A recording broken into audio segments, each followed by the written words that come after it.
Chapter 301 Exit the Reserve Time Barrier. Crack. Crack. Crack. After striking the God of Shadow, the attack blasted through the reverse time barrier, causing it to crack.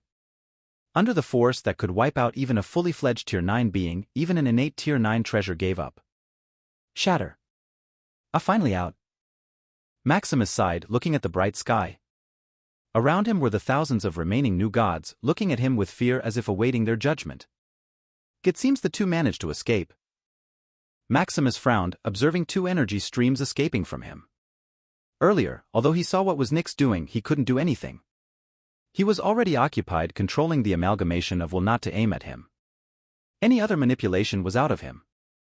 Nyx should have burned his god's authority, enabling him to control a bit of the origin of law, allowing him to move briefly. As for saving his friends, even he was a little shocked. However, he understood it wasn't entirely because Nyx was good with his friends, but because he had no other choice. Burning God's authority was equivalent to, or even worse, than death. Once it was burned, it was gone forever. The previous power one possessed would also vanish, leaving one immortal devoid of any chance of advancement. The god's authority would also be split into fragments, or even vanish into existence. I'll take care of it later, Maximus thought, kicking the two gods out of his mind as he considered the state of his family and the empire. Finally, he turned his attention to the thousands of nervous gods, pondering what to do with them. Ahem, Your Excellency, you promised not to kill us, right? One of them nervously asked. Indeed, I promised not to kill you, Maximus replied slowly. Then can we go? They asked with a slightly begging tone. No, the words seemed to come from hell, freezing and burning their bodies simultaneously. What would you want us to do, Your Excellency? Let me think. Maximus teased a little. The air suddenly froze silent as they held their breath. All right, you can go back, Maximus finally relented, giving up on using them to provide more amalgamation of will. It was still too early to provoke one of the ancient apex sovereigns, the god of gods. Once he snatched the faith of these gods, maybe the next day, the Radius, the supreme god, would beat him to pieces. This battle made him also aware of his weakness. Although he could fight apex sovereigns without worry, that was it. He could neither hurt them nor kill them. Even with Transcendence Mastery, his body was too limited in the amount of amalgamation of will he could spend. No wonder the Holy Emperor in the past could only fight with some fledgling apex sovereigns and could barely tie them. It's not that the amalgamation of will wasn't strong, but their Tier 8 bodies couldn't fully control its power. Meanwhile, upon hearing Maximus let them go, they heaved a sigh of relief. Thank you for your pardon, Your Excellency, the god said and quickly bolted out. They didn't want to stay here any longer. Who knew if the devil suddenly changed his mind? I go, Maximus waved his hand, looking around to estimate how much time had passed. At 21 minutes, in other words, 3.5 years. Maximus's smile turned gloomy as he looked in the direction of the cursed continent. There better be nothing bad happen to my family otherwise. 3.5 years ago. In Moonshadow City, at the Shadowcrest Imperial Castle. Denise was with his sisters preparing for her wedding. Returning to the Ethereum realm, Maximus had promised to marry her. Unfortunately, due to various delays, it was only happening now. Sister Hazel. What do you think of these clothes? Denise asked as she twirled around. It's good, but it's not suitable for a wedding, Hazel replied, looking at the sexy lingerie Denise had put on. Denise nodded with a blush, thinking of the wildness Maximus had ripping similar clothes. What about the food, Sister Erica? I've already prepared all the ingredients, Erica said with a smile. As the months passed, they prepared all the things needed for the wedding. The whole empire was also in a festive atmosphere. Besides the wedding, they would also celebrate their emperor's return, which is a double happiness. Maximus should be about to return, Denise muttered, looking into the distance. The others were also excited and ready to start the party. However, what greeted them was Doran coming to them in a hurry with a frown. What happened? Isabella asked. After Isabella graduated from the Origin Arcana Institute, Maximus appointed her as the Field Marshal of the Moonlight Empire's army. Although Johnson and Smith were experienced generals, their systematic knowledge was severely lacking. Isabella's profession as a battle mage was made for war. Thus having Isabella as a general was quite apt and no one questioned it. We are under attack, Doran replied. A what? Denise exclaimed, turning her smile into gloom. Maximus and she were about to be married, yet there was such a presumptuous existence trying to attack them? Could these be sent by her enemy trying to disrupt her mood? I calmed down. With the Tier 8 puppets around, there should be no worries, Isabella said, patting Denise. Go. Denise smiled wryly.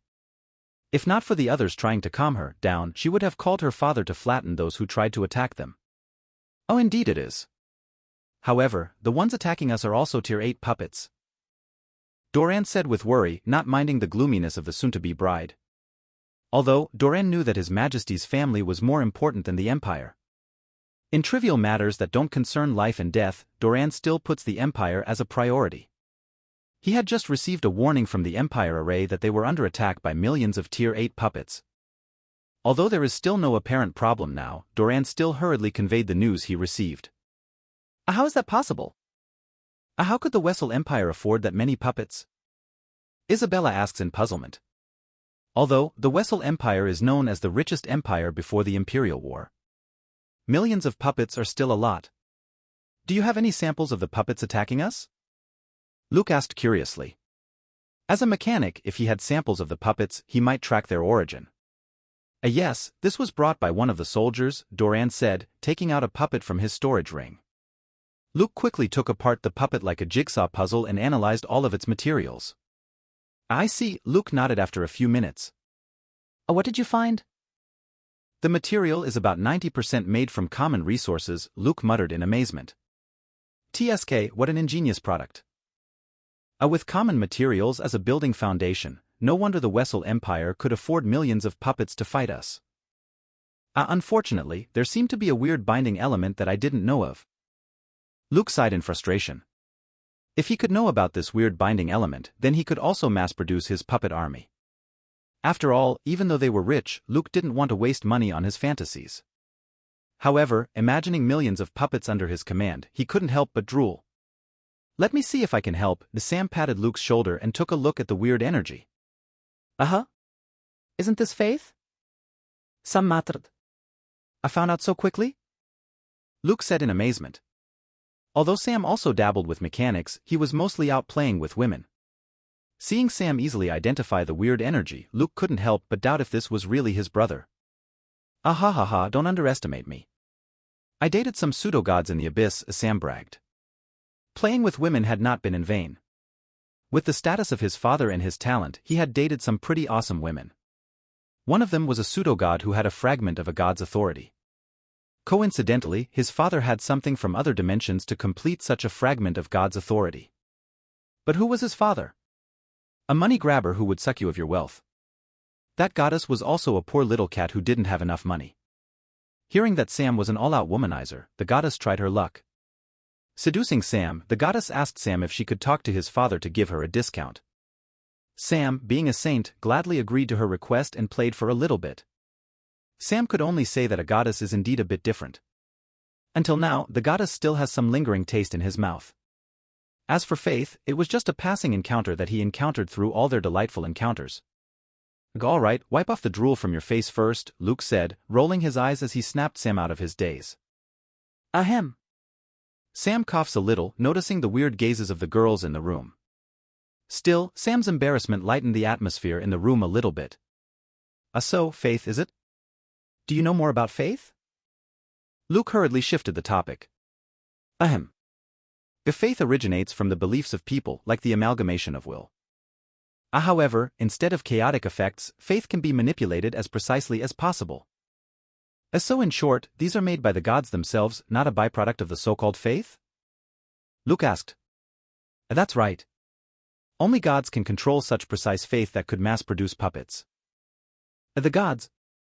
The divine continent. So this is our enemy. Isabella concluded.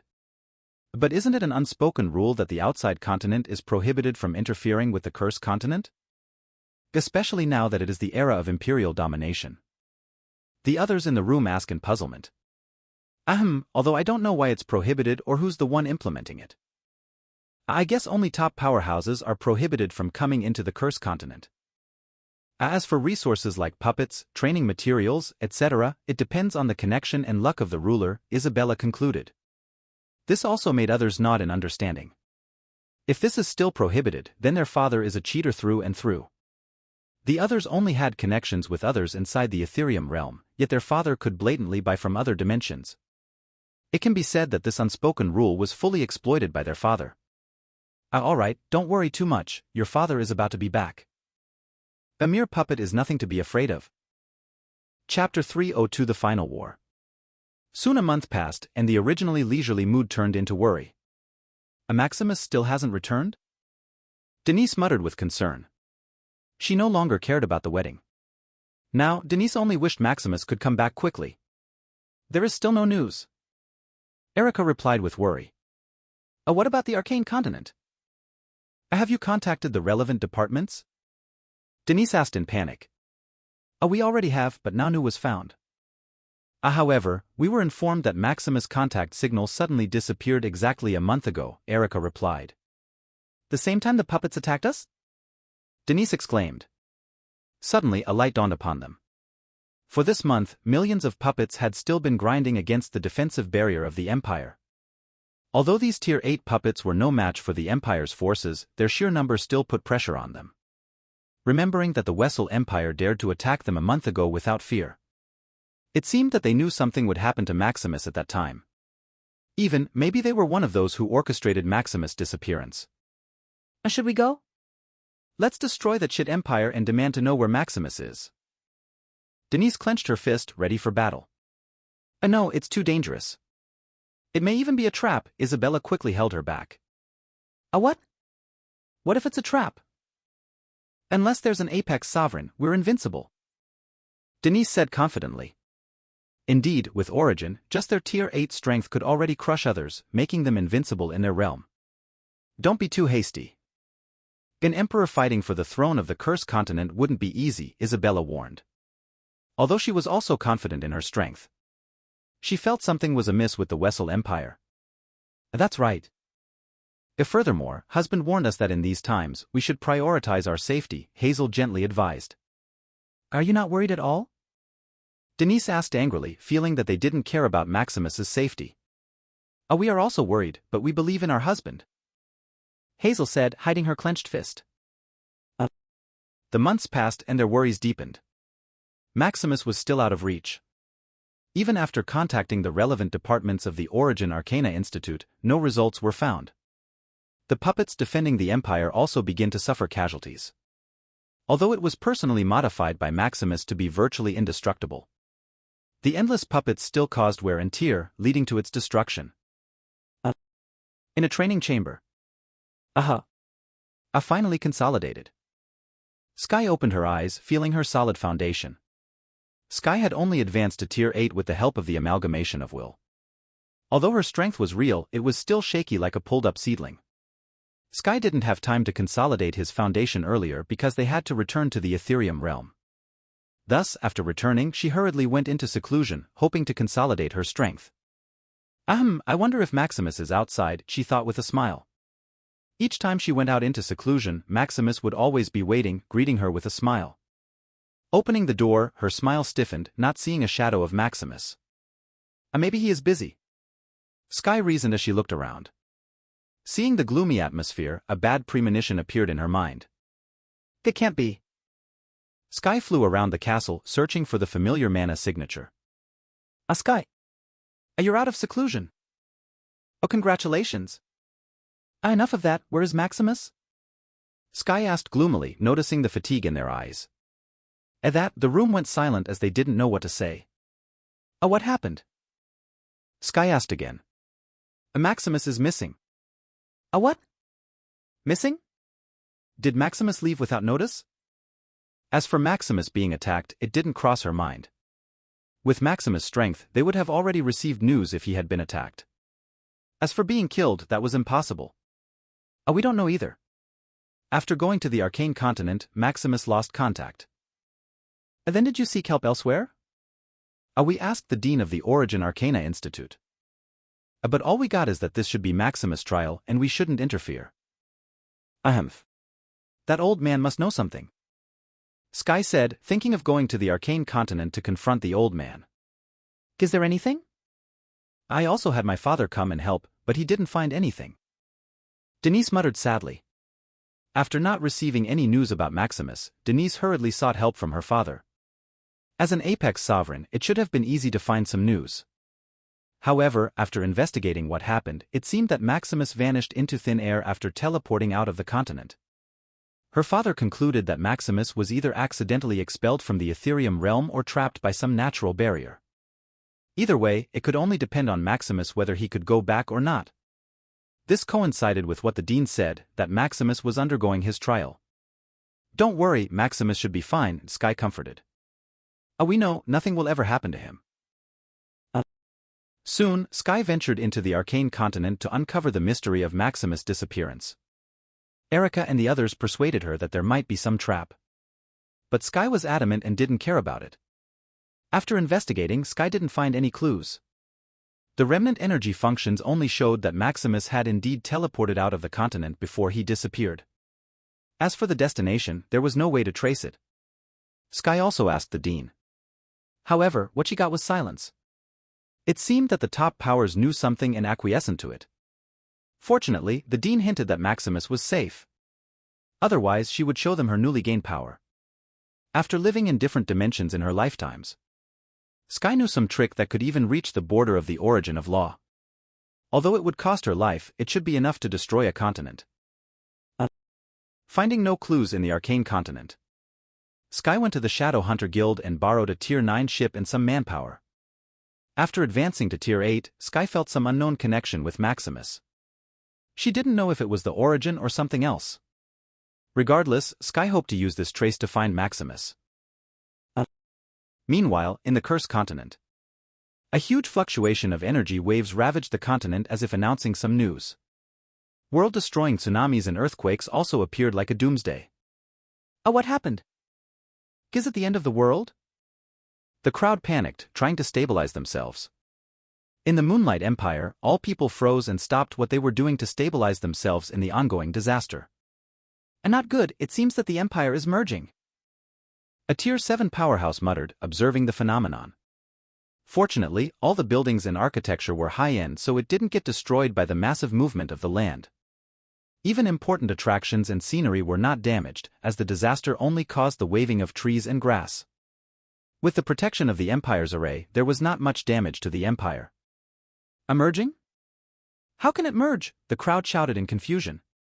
I don't know, I just have a wider perception than normal, so I saw the Empire merging, the man said in embarrassment. During this time, although Maximus was somewhat passive, waiting for the Wessel Empire to make a move, he didn't let the people in the Empire stagnate.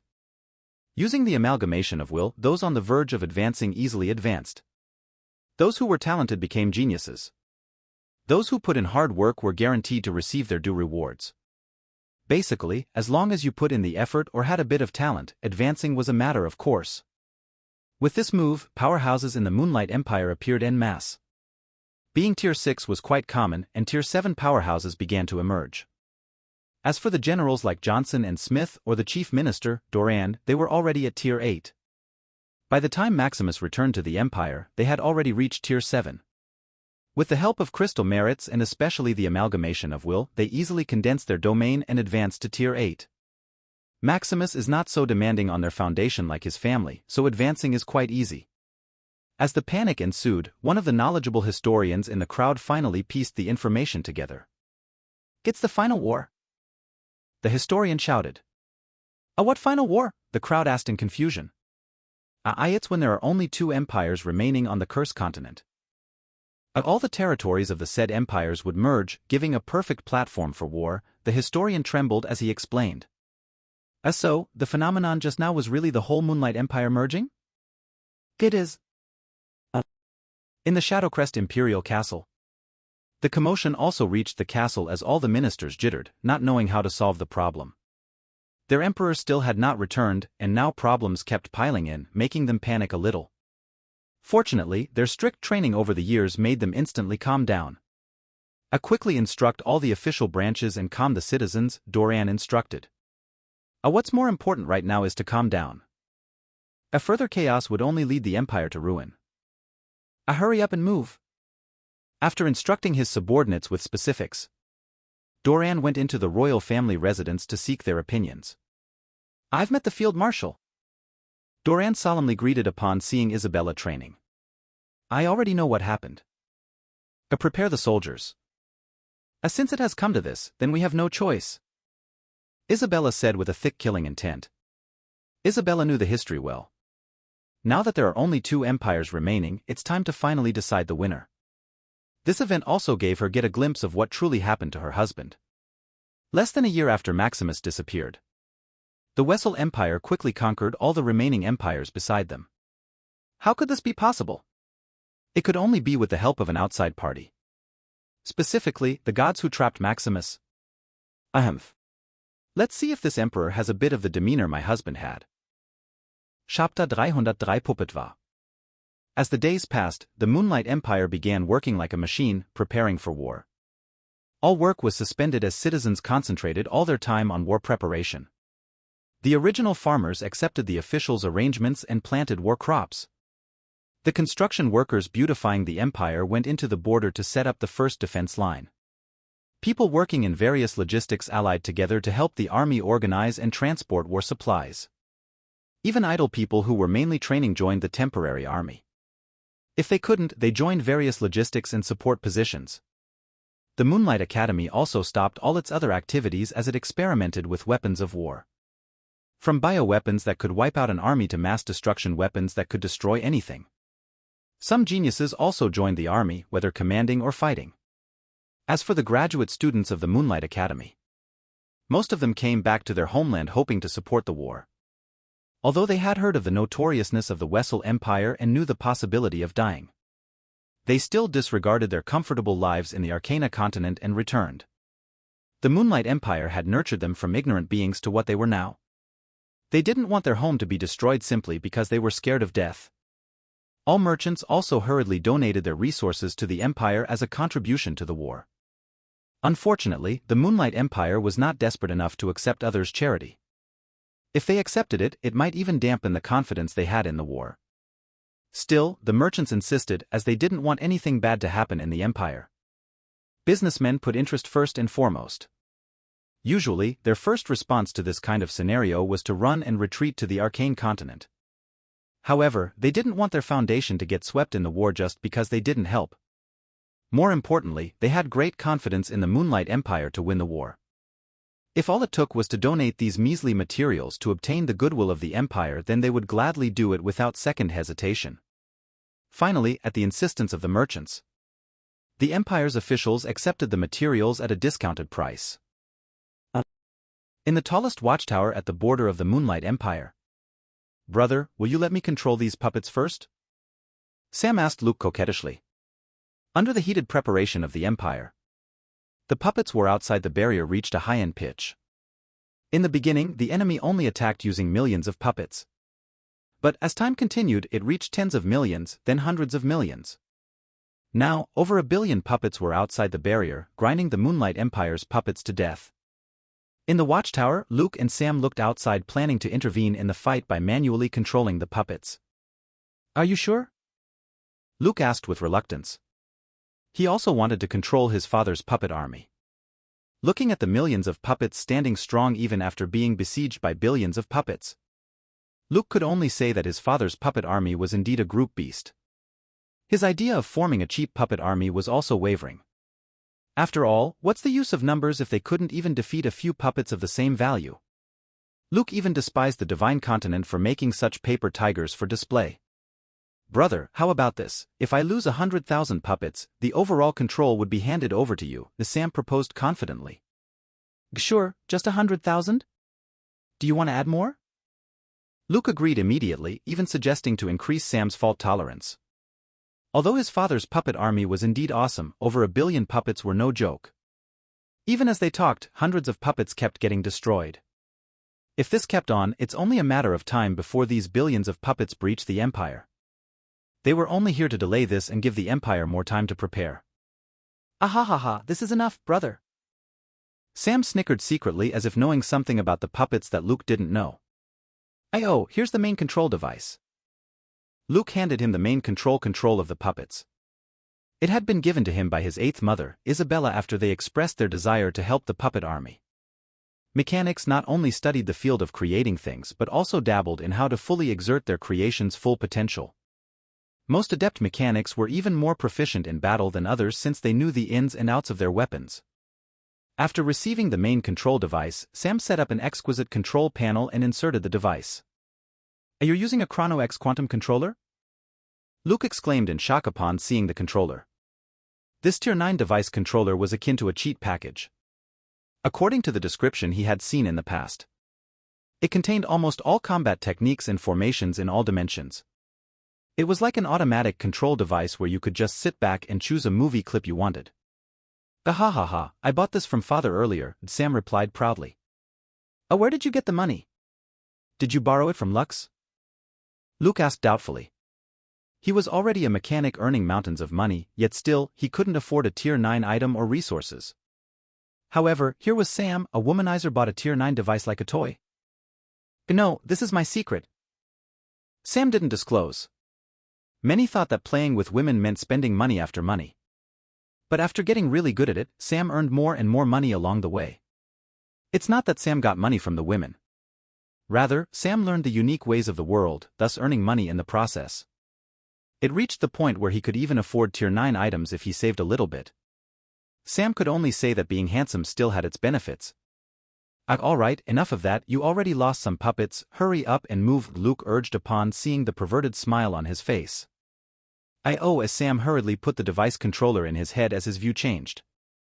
Sam felt like he had become a god as he could see every angle of every puppet under his control. "Let's see." "Delta, analyze the battlefield for me," as Sam commanded the device controller AI. Analyzing. Host puppet army status.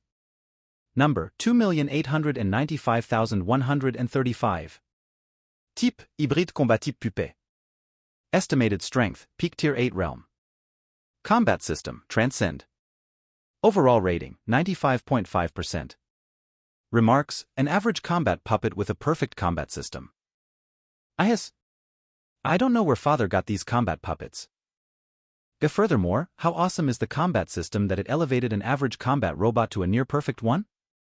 Although curious, Sam continued to let Delta scan and analyze his enemy. Enemy puppet army status. Number 1,362,452,790. Type, cannon fodder mass-produced puppet. Estimated strength, early tier 8 realm. Combat system, basic. Overall rating, 30.2%. Remarks, a cheap cannon fodder puppet that can overwhelm an elite army. A tisk, these puppets are too many. Over 1 billion puppets versus millions of puppets. If not for the overwhelming combat ability of his father's combat puppets, the Moonlight Empire would probably have been breached a long time ago. Delta, analyze our winning percentage as it is. Analyzing. Winning percentage, 7.3829%. How about with your help? Winning percentage, 31.2618%. Even with a Tier 9 controller, the chance of winning is so small? Although the Chrono X quantum controller is said to contain almost all the techniques and formations for puppet or mechanical battle, success still depends on those who control it. After all, no matter how many bullets you have, the enemy only needs one to kill you. Ahihi, it doesn't matter, let's start this party. Sam began to analyze the battlefield, thinking of his first command. Delta, cross-counter formation. Also, shrink the battlefield. Sam smiled slyly. Roger. Soon, the puppet army shrank their formation, not taking the initiative to attack. The enemy puppets paused for a moment and continued to attack, oblivious to the traps ahead. As expected. Delta, divide the army into 3 and stagger their attacking time as I tell you. Roger. Soon, the puppet army was divided into 3, with the front line defending and countering the enemy puppets. However, because of the division, the puppet army suffered tens of casualties in just a few minutes as the formation formed. And now, here comes the finale. Delta, proceed with Z99 overload mode. Warning! This command will make the puppet scrapped with only 1% repairability. Proceed with the command? Overload mode is one of the combat techniques programmed in the Chrono X quantum controller. It's a taboo technique that leverages all parts of the puppet and the dimensional laws to explode with extreme power. In exchange, all parts of the puppet would be destroyed beyond repair. Thinking of this, Sam just smiled. Proceed. Suddenly, the front line of puppets seemed to explode internally as it emitted overwhelming heat. The battlefield, the sea, also steamed, making the view cloudy with almost zero visibility. How is their combat power compared to earlier? 2x, 3x, 5x. Warning, overload mode will only last 5 minutes. Ahihi, that's enough. Attack! Chapter 3:0 for the first victory. At Sam's command, the front pile of puppet army attacked, possessing at least 5 times more power. The puppet army bulldozes toward the enemy puppets like killing gods. The enemy puppets seem like vulnerable paper as the puppet army destroyed everything in its path. In just a minute, over 1 million enemy puppets were destroyed. Seeing this, Luke, beside Sam, instead of being happy, turned ugly. Sam, what are you doing? Are you insane? Although the puppet army destroyed tens of millions of enemy puppets in just a few minutes, their arms, heads, bodies seemed to bend or cave in as sparks went out. Even the atomic god metal, which was virtually indestructible, easily melted under the heat. Wait a minute, let me see it through. Sam muttered under the control device. What? Before Luke could finish what he was saying, the 4-minute mark passed. Now the puppet army was barely holding on. The puppet's arms and legs exploded into pieces as it barely floated. Even then, they still look like a god of war, using their head and body to bulldoze through the enemy. Delta, bring them back near the Empire's barrier and perform chrono emergency repair. Roger. Note, chrono emergency repair only has a 1.3333% chance of success. Do you proceed? As long as there is a chance. Soon the puppets returned to the border of the Empire before the 5-minute mark was finished. The second pile also dutifully defended and counterattacked, protecting the puppet on the back. Although the killing is not fast, it's quite stable. This made Luke heave a sigh of relief. They were not here to defeat the enemy puppets but to buy time. Sam's move was simply an insane suicidal attack. Alright, it's my turn. You already destroyed nearly 1 million puppets, Luke said coldly. What do you mean, brother? Do they look destroyed to you? Sam pointed at the puppets on the border. Then what do you call that? Luke pointed as his lips twitched. As the 5-minute mark passed, the puppets lay in the sea, barely intact. If it were not for the light flickering from time to time, Luke would have even thought they were scraps of the sea. Just wait and see. Sam clenched his fist as if waiting for a miracle. What are you talk? Suddenly Luke's eyes bulged as he saw the puppets miraculously regenerate as if time were being reversed. Slowly, a storm of golden dust surrounded the puppets, making them return to their original form. It worked. Sam jumped in excitement. What happened? Ha ha ha, Delta, tell my stupid brother. Mysterious energy found. Analyzing. Name unknown. Type, will. Energy rank, peak tier 9. Remark, a will-type energy with a hint of origin of chaos. Under the action of this unknown energy and the atomic god metal in the atmosphere, the repair success rate shot through 98%. Is it the amalgamation of will? Luke suddenly thought. As for the atomic god metal, Luke knew the micro-surveillance bot his father created and that it was mainly built by atomic god metal. The puppet and the micro-surveillance bot should be the same material, so it helped the puppet recover. A bingo! But how did you know this would happen? Are you gambling the fate of the empire that father painstakingly built? Luke asked angrily. Although it worked, it was still a major gamble. They didn't have control of the amalgamation of will whatsoever. Sam could only rely on the instinctive reaction of the amalgamation of will for his plan to work. If this failed, a third of the Empire's puppet army would be destroyed just like that. At that time, buying time would be a fool's errand. And no, of course, I wouldn't gamble our safety, as Sam rolled his eyes. Then what? The amalgamation of will is the gathering of the will of the people. And naturally, if enough wish it, they can guide the amalgamation of will as they want, as Sam explained, showing him a video clip. This? Luke looked at the billions of people praying devoutly. Although he didn't know what they were saying, Luke now understood why Sam's crazy gamble worked. If the majority of people wanted something to happen, naturally the amalgamation of will would unconsciously respond to it. How is it? Sam teased. Delta, continue overload mode, and stagger the attack until the back pile recovers, Sam ordered. Roger. Soon the puppets continued to rampage, killing millions of puppets every minute. Luke also lost interest as he watched the diminishing enemy puppets in front of him.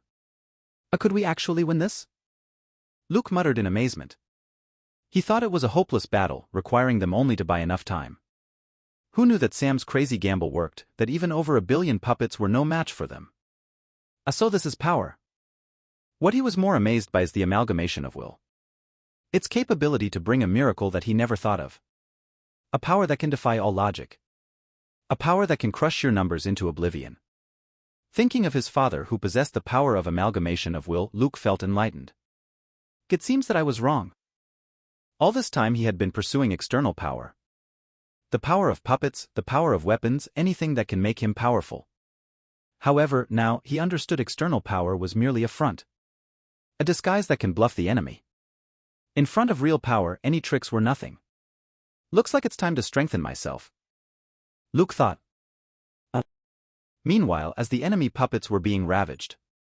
In the Wessel Empire's hidden basement. A group of divine believers stood in front of a monitor controlling millions of puppets in their jurisdiction. A B-313 group has been destroyed. A Z-190 group has sustained 76% damage. A T-937 group has been destroyed.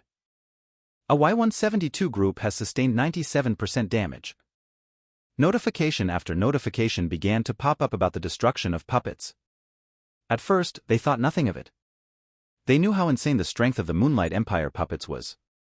Destroying millions or tens of millions of puppets in a short time was nothing if they disregarded casualties. However, as minutes passed, over 100 million puppets were destroyed unknowingly. What happened? The commander, Antonio, asked. The god of puppets was one of the god of shadow friends planning to steal Maximus's supposed treasure. However, unlike the confident god of shadow directly attacking Maximus, the god of puppets was known to be timid. It was even said that the god of puppets' location was a mystery. The god of puppets' divine kingdom was merely an empty shell, a factory to produce puppets. 105. Even during the attack on the Moonlight Empire. Shell, a factory to produce puppets. Even during the attack on the Moonlight Empire. The god of puppets didn't appear but merely sent his believers and some handcrafted puppets. This time, the main organizer of the attack was a Tier 8 divine believer of the puppet god, Antonio. Hearing the commander ask about the problem, they quickly moved and summarized what they found. Commander, it seems the Moonlight Empire's puppets have gone berserk, a person said, showing a clip to Antonio. Antonio frowned. Although he already knew the Moonlight Empire's puppets were crazily strong, he was still shocked that they could ravage the god of puppets' army like this. However, seeing that they were getting also damaged by the minute, he couldn't help but nod. This should be an overload mechanism, destroying the enemy at the cost of itself. However, what's the matter? After sustaining this much damage, there shouldn't be many enemies left. Why are we still losing the army? Antonio asked, seeing the enemy was still strong and plenty. He already investigated that the Moonlight Empire only had about 3 million puppets. After all this time there should be only over 2 million. Now that they had gone insane, damaging the enemy at the cost of itself, there should be not many puppets left. Commander, you'll understand in a minute. Soon, the camera angle shifted as the raging puppet army retreated. There, Antonio's eyes bulged as he saw a miracle he was familiar with. The god's resurrection. In the past, he was lucky enough to witness his god performing this miracle. After playing a simulated war, the god of puppets grew tired and resurrected the damaged puppets with a wave of his hands. Seeing it again with his own eyes, he couldn't help but be shocked. How is this possible? Antonio quickly zoomed the video, looking for clues. Fortunately, their surveillance system was quite advanced and could even capture different energy signatures. Amalgamation of will. Antonio's face grew ugly. It seems that he severely underestimated this backward continent. He thought that 1 billion puppets would be enough to overwhelm some empire. Who knew that the legendary amalgamation of will could still achieve this? Retreat the puppet army, Antonio ordered. Unless they solved this issue of the amalgamation of will, further action would be a waste. In the Moonlight Empire, Sam and Luke were a little shocked seeing the enemy retreat. It's a pity. Some mattered. They only killed about 150 billion, far from wholly eliminating the enemy. Don't be too greedy, this is plenty enough, Luke said, knocking his head. Go. A few days later. At the news of the enemy retreating, the whole empire jumped in celebration. I didn't expect the enemy to retreat all of a sudden. Maybe the enemy became scared. The crowd jeered, mocking the Wessel Empire for timidity. No, I heard it was because of someone, a man with glasses muttered. What do you know? The crowd looked at him doubtfully. They were too busy preparing for war that they barely knew what was happening outside. If it were not to boost morale, they wouldn't even know this news. I'm from the Frontier Construction Army. My commander-chief saw with his own eyes that it was with the help of Prince Sam and Prince Luke that the enemy retreated, the man said proudly as if he saw the whole thing. Oh. Is it really the two princes? They asked doubtfully. As far as they knew, neither of these princes was material for battle or war. Although they admitted that all of the royal family were a bunch of geniuses, they were different types of geniuses. Prince Luke was a genius mechanic, second only to the emperor. Prince Luke was even known as the mechanic prodigy, sending waves of revolutionary mechanical items throughout the empire. From agriculture to daily items, Prince Luke had his mark. As for Prince Sam, they could only shake their heads. Prince Sam could be said to be the most naughty prince. Besides a few contributions here and there. Like the improvement of brothels, the popularization of a few dating spots, the creation of a unique dating and marriage system, etc. The news that they frequently heard was which young lady he had harmed this month. You don't have to believe me, just have faith in the royal family. Indeed, although they gossiped about the royal family in their leisure, their faith and belief in the royal family, especially their emperor, is unwavering. Prince Luke was a mechanic prodigy, so winning the battle was only natural. As for Prince Sam, although he is naughty, thinking of their partner who was perfectly chosen by the system the prince created, it shouldn't be hard for Prince Sam to suggest some unique idea to easily win the war. Thinking of this, they continued to celebrate their first victory over the enemy, shouting the two princes' names. Prince Luke, Prince Sam.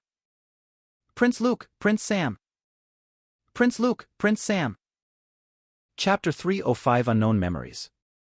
A month later, in the throne room of the Wessel Empire. Why did you come to see me? Khan, the emperor of the Wessel Empire, slowly spoke as he opened his eyes. Greetings, your majesty, the divine emissary of the god of puppets, Antonio greeted. Ayo, it's you, Antonio. How is your progress in invading the Moonlight Empire? Khan asked, seemingly indifferent about the Moonlight Empire. There are some problems, your majesty, Antonio said, trembling. The pressure Khan exerted, though not as strong as his gods, carried the same holiness. Perhaps it could even be said that the emperor before him was more majestic than his god. I continue, Khan commanded. It's the amalgamation of will, your majesty. The Moonlight Empire was able to use it to defeat our puppet army, Antonio explained wryly. Over the past month, Antonio has tried various strategies to bypass the amalgamation of will.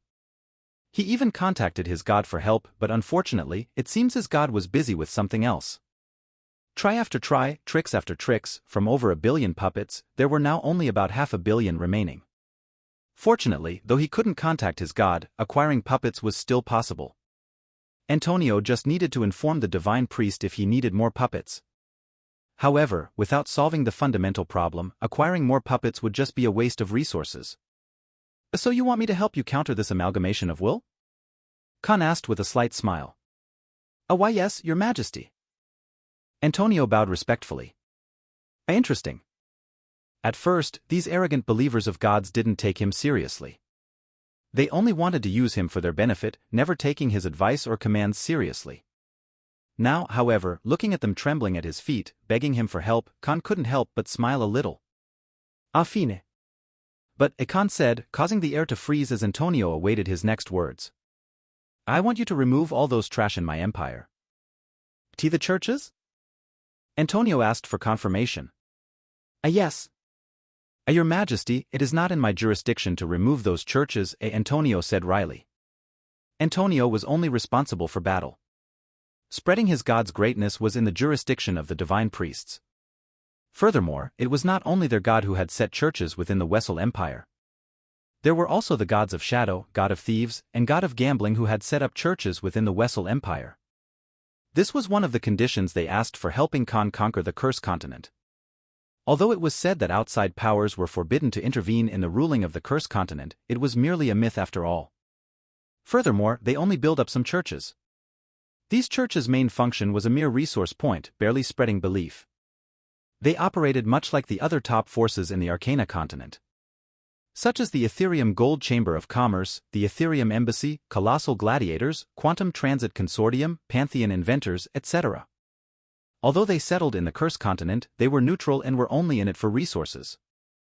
If such forces could set up a branch of their organization in the Cursed Continent and thrive, why couldn't they? Hearing Antonio's reply, Khan frowned. I don't care. If you don't remove them, I will remove them myself, Khan said coldly. Having conquered almost all of the Cursed Continent, aside from the Moonlight Empire, Khan felt his power grow by leaps and bounds.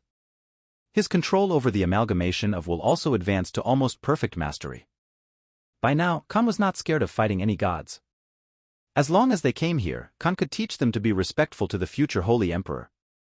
Feeling the power emanate from the Emperor before him, Antonio felt his body froze as fear began to consume him.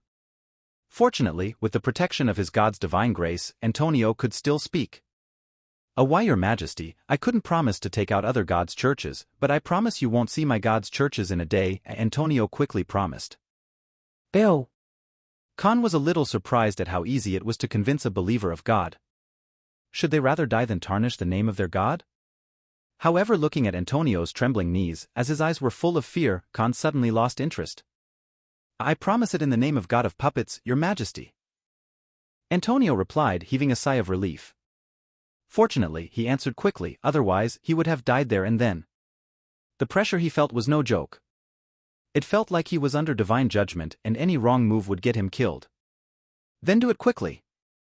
As for the amalgamation of will in the Moonlight Empire, you don't have to worry, Khan said confidently. Without that man, Khan was confident he could crush the Moonlight Empire single-handedly. Khan didn't attack these times because he was absorbing the harvest he had from conquering almost all of the Cursed Continent. Furthermore, he wanted to see what these gods could do to the Moonlight Empire, or whether the Moonlight Empire still had hidden trump cards or something. However, it seems that the method of these gods was too weak that it couldn't even pass the first barrier.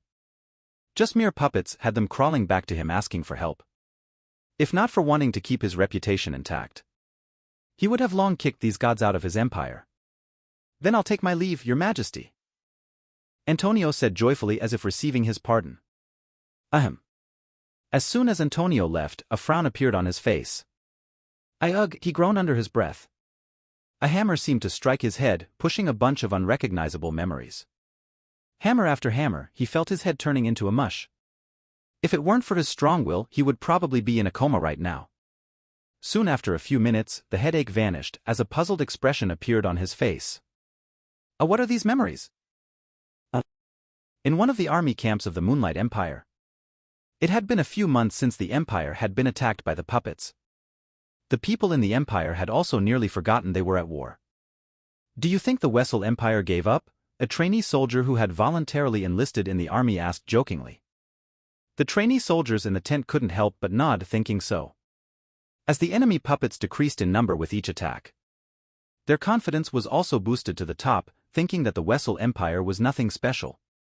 Attention! A soldier shouted coldly, suddenly interrupting their conversation.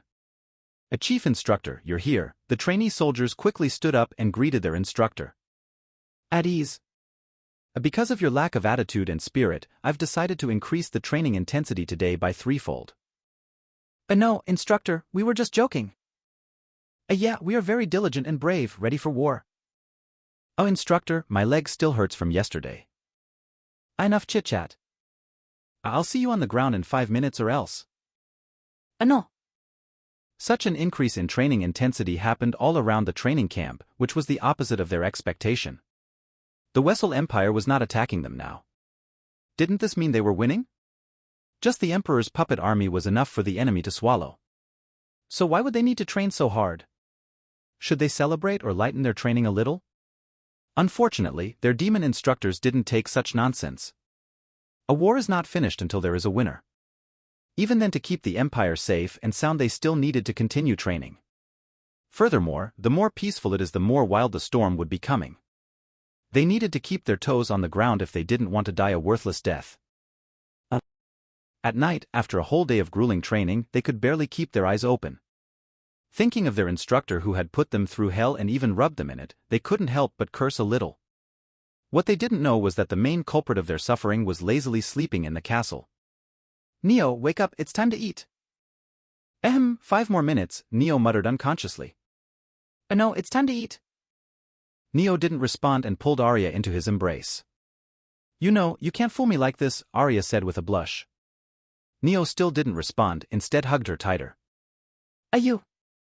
Seeing her husband's handsome yet lazy face, she couldn't help but pinch his cheeks.